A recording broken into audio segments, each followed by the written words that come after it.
मुंबई किस साल गए चिराग आप?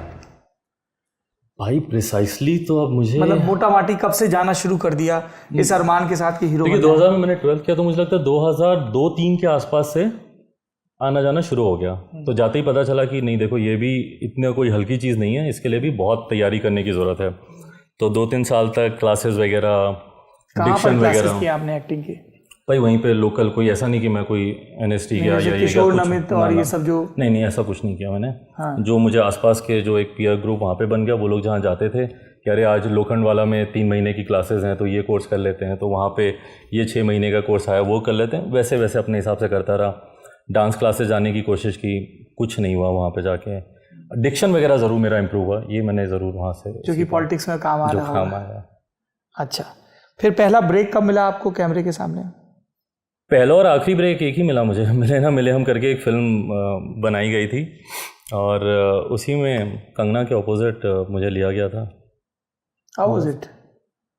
अलग ड्रीम कम ट्रू? नहीं, हीरो बनने गए थे, हीरो बन गए? नो, वो जाने के बाद ही पता चल गया था कि हीरो बनने गए थे, असलियत पता चल गई। वो नहीं, बहुत ही अलग था।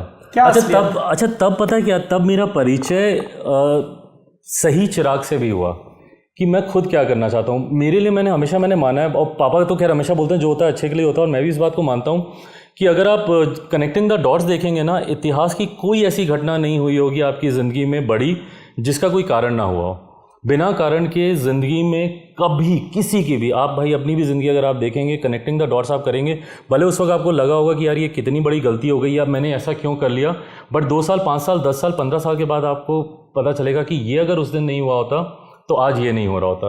तो वो हमेशा मैं मानता हूँ कि कोई ऐसी घटना नहीं है जिसका कारण नहीं हो। उसी तरीके से ये फिल्म अगर मेरी ज़िंदगी में नहीं हुई होती तो मैं अपने आप को शायद नहीं पहचान पाता। मैं अगर सीधा राजनीति में आ जाता तो शायद आज जो मेरा डेडिकेशन या डिवोशन है वो वैसा नहीं रहता।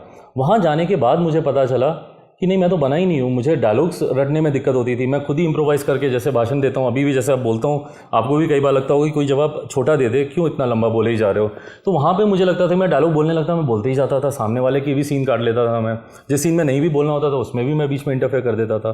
तब मुझे पता चला कि नहीं, ये तो मेरा नेचुरल वो है, मैं बोल सकता हूँ, मैं भाषण दे सकता हूँ, मैं इस चीज़ पर वर्क करूँ तो ये चीज़ मुझे आ सकती है।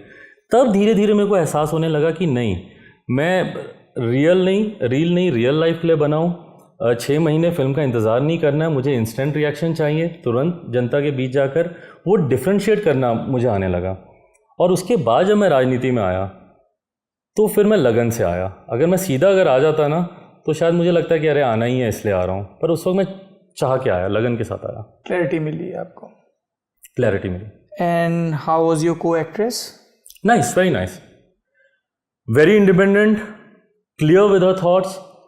और ये मैं बात कर रहा हूँ भाई, मेरी फिल्म आई थी 2011 में, so I am talking almost a decade old पहले की बात है ये, लगभग 10 साल होने को आए हैं। 10 साल में उनके भी खैर व्यक्तित्व में, कंगना की मैं बात कर रहा हूँ, काफ़ी बदलाव आए हैं, बट हाँ इतना मैं ज़रूर बोलूँगा on end of now, on end of, मतलब अब तो खैर बहुत ही सीमित हो गई है। बार-बार नेपोटिज्म का जिक्र आ रहा है, मुझे याद आ रहा था कि उनका एक अलग क्रूसेड चल रहा है नेपोटिज्म। हाँ बिल्कुल, इस वक्त अगर मैं उनके साथ फिल्म कर रहा था तो मुझे लगता है रोज़ मुझे ही लेक्चर मिल रहे होते, रोज़ मुझे ही डांट पड़ी होती, तुम जैसे लोगों की वजह से ही ज़िंदगी बर्बाद हुई है। तो खैर हाँ, बट उस वक्त भी उनका एक इंडिविजुअल पॉइंट ऑफ व्यू था।